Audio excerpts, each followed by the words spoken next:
এই গাছটির একটা বিশেষত্ব হচ্ছে এই গাছটি মাটির সঙ্গে এখনো সংযুক্ত নেই। একইভাবে মাটির সঙ্গে বা নিজের শিকড়ের সঙ্গে বিচ্ছিন্ন হয়ে রয়েছে এই গাছটি। গাছটির মাহাত্ম্য অবশ্যই আছে, কিন্তু আপনি এখানে যে ব্যাখ্যা দিয়েছেন সেটা ঠিক মানতে পারলাম না। দেখুন, আপনি আমার বয়সে অনেক বড়, সম্মানেও অনেক বড়। আমার শুধু এটুকুই বলার আছে যে আমাদের সনাতন ধর্ম বিজ্ঞানের জন্মদাতা, আর আপনি সনাতন ধর্মের প্রচার করতে গিয়ে বিজ্ঞানকে অস্বীকার করতে পারেন না। প্রথমত, এই গাছটি বটবৃক্ষ, আর বটবৃক্ষের মৃত্যু হয় না। এবার আমরা সবাই জানি বটবৃক্ষ নিজের ভার নিয়ন্ত্রণ এবং নিজেকে বিস্তার করার জন্য নিচের দিকে ঝুরি ছাড়ে। এবার সেই ঝুরি যখন মাটির সঙ্গে মিশে যায় তখন সেটা মোটা হতে থাকে এবং শিকড় বিস্তার করতে থাকে। তার মানে একটি বটবৃক্ষের ঝুরিগুলি যদি মাটির সঙ্গে সংযোগ করে নেয় তাহলে সেই ঝুরিগুলি মূল আর কাণ্ডের মতোই কাজ করতে পারে। মানে একটি বটবৃক্ষের একাধিক মূল কাণ্ড হতে পারে। এখানে বলে রাখা ভালো, বটগাছ কোনো একটি মূল বা কাণ্ডের ওপর নির্ভর করে বেঁচে থাকে না। বটগাছের প্রধান মূলের সঙ্গেও যদি তার বিচ্ছেদ হয়ে যায় তাহলেও সেই বটগাছ মরে না।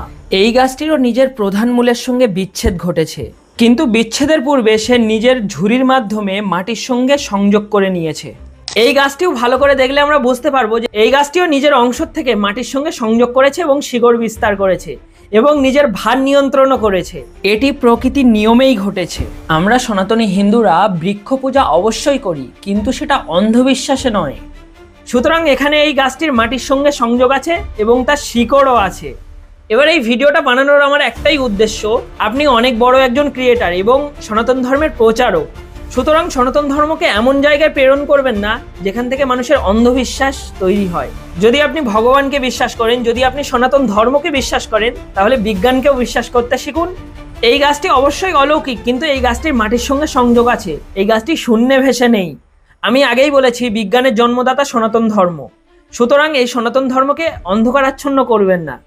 এই অন্ধবিশ্বাসের আমি কিছু উদাহরণ দিচ্ছি। যেরকম প্রদীপ পাল বলে গলায় তুলসীর মালা থাকলে বজ্র পড়ে না এবং সাপে কামড়ায় না, এটা অন্ধবিশ্বাস। যেমন গ্রাম বাংলার দিকে এখনো এই অন্ধবিশ্বাস আছে যে কোনো ব্যক্তির যদি ভর হয় সেই ব্যক্তির কাছে কোনো রোগী গেলে তার রোগ মুক্ত হয়ে যায়।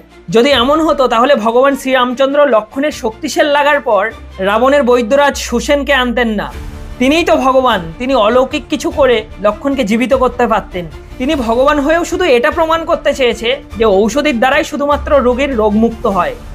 দেখুন, যেখানে ভগবান শ্রীরামচন্দ্রের মতো ব্যক্তি অলৌকিক কিছু করেননি, সেখানে আমরা তো সামান্য মানুষ।